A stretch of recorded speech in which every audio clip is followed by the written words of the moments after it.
Self-concept motives. We're going to talk about self-consistency, self-enhancement, also known as self-esteem, social consistency, and social approval. These are different self-concept related motives that are relevant when it comes to marketing. Okay. Self-concept motives. Let's define the self-concept. The schema is the knowledge that a person has organized around a particular concept. Right? So when we say that the brand image is a person's brand schema, that means it is about the brand. A self-schema, your self-knowledge, the topic of ourself, includes our beliefs, it includes our feelings about who the self is. And we'll see in just a moment there's different facets or components of that self-knowledge. And each of those has motivational implications when it comes to marketing. Here's where we're going to break down this self-knowledge, which is our self-concept, into the different facets of how we view ourselves. First of all, we have the private self versus the public self. The private self has to do with our perception of ourselves, who we view ourselves as, versus the public self, or the public self-image, is how we believe others view us. So we don't just have knowledge about how we see ourselves, but we have certain beliefs about how others view us. Now, within the private self, we have two facets, our actual self-image, and the terms self-image and self-concept are used interchangeably. So we have our actual self-image and our ideal self-image. The actual self-image is what we believe about who we actually are, what kinds of traits we actually possess, just what kind of person are we really. What would the ideal self-image be? It's the kind of person that we want to be, ideally. And then similarly with the public self-image, there's also two facets, the social self-image and the ideal social self-image. Social self-image is what I believe about how others view me. What kind of person do I think others think that I am? Take a specific example here, our family. What kind of person do I believe my parents think I am? That would be part of my social self-image. And then there's the ideal social, which means what kind of person do I think that others would want me to be? So again, it's that ideal, that what kind of person should I be, ideally, but from the perspective of others, significant others.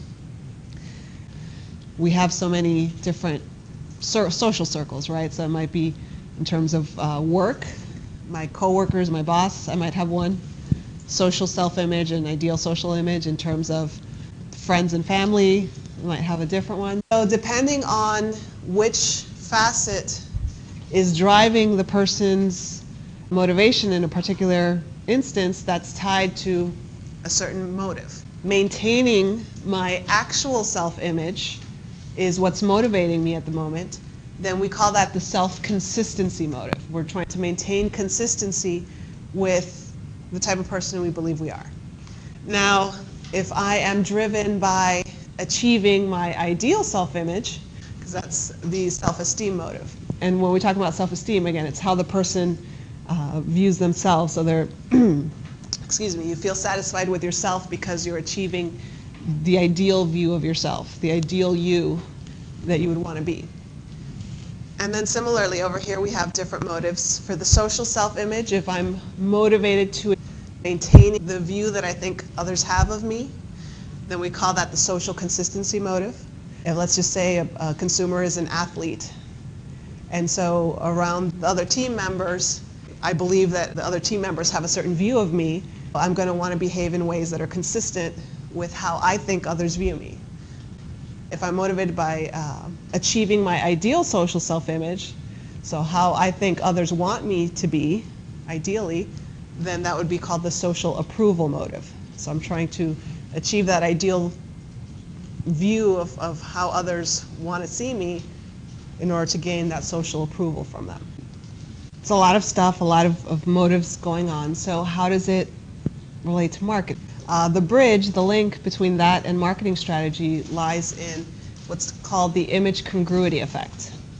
and this is actually one of my areas of research. The image congruity effect is tied to two important concepts. So the first one is what's called self-image congruence, or for short, image congruity, which means it's the match between the consumer's self-image, or in other words, their self-concept, and the brand image. Okay, so when there's a consumer perceives a match between a facet of their self-concept and the brand's image, we call that image congruity or self-image congruence. Congruence means match, similarity, right? And this, and the match or even mismatches can occur with any one or more of those four self-concept facets that we just discussed. So the actual, ideal, social, and ideal social self-concept. So there can be congruity or incongruity between consumer and brand on any one of those self-concept facets. And so the implication is that there's a very strong association between experiencing image congruity with the brand and experiencing positive attitude towards the product and brand. Attitudes are tied, of course, to our purchase intentions. And most important, it's closely tied to behavior. The consumer is much more likely to purchase and use the product and be satisfied with the product if they experience image congruence or image congruity with the product. So when we say the consumer self-concept, we're talking about their self-schema, right, which is all that knowledge they have surrounding who the self is. So here we have an example of a self-schema. And congruity means that there's some kind of match or a similarity, right? So a similarity between the self-schema and the brand schema. Okay, so there's an example of a brand schema for the brand Nike. So when we say that there's a match, that there's congruity, that doesn't mean that there's complete overlap. Say a person's brand schema concerning Nike has a lot of attributes to it that have no reason to be in a person's self-knowledge, right? Things like durability might be related to the cushioning in the sole. Oh, the shoe has cushy soles. I must have a cushy sole. That's not quite what we're talking about here. So it's not going to be, don't mistake this as there's a complete overlap to where the two things are going to be identical. But there's going to be sufficient similarity and match in salient areas, in important areas of the consumer self-concept and the brand's image, to where the consumer feels that connection, feels that image congruity, to where some consumers will truly manifest that they consider that this brand really captures who they are as a person, and they can express themselves through this particular brand. Some degree of match on certain key salient image attributes to where the person feels that connection in terms of the brand and their identity. Okay. And we're going to take a little step back here and examine the roots of where this phenomenon comes from. When we say that a brand has this image that the consumer might feel this identity connection with, that their self-concept matches on certain dimensions with, we're not talking about the product itself, cushy soles, the leather that it's made from, and the shoelaces, right? We're talking about something more abstract, more symbolic, that is not inherent in the product itself. So that's why a brand and a product are two different things. The product is just the attributes, the physical parts of it, what you can see. You can't see the coolness of it, the youthfulness of it. You can't really see that. That's sort of created, in particular, in this context, by the marketer. Right, those are intangible attributes that possess symbolic meaning. So some of these symbolic meanings include imagery associated with the brand user. So these are the human personality traits that we associate with the typical user of the product. Think of a brand like Nike or Guess.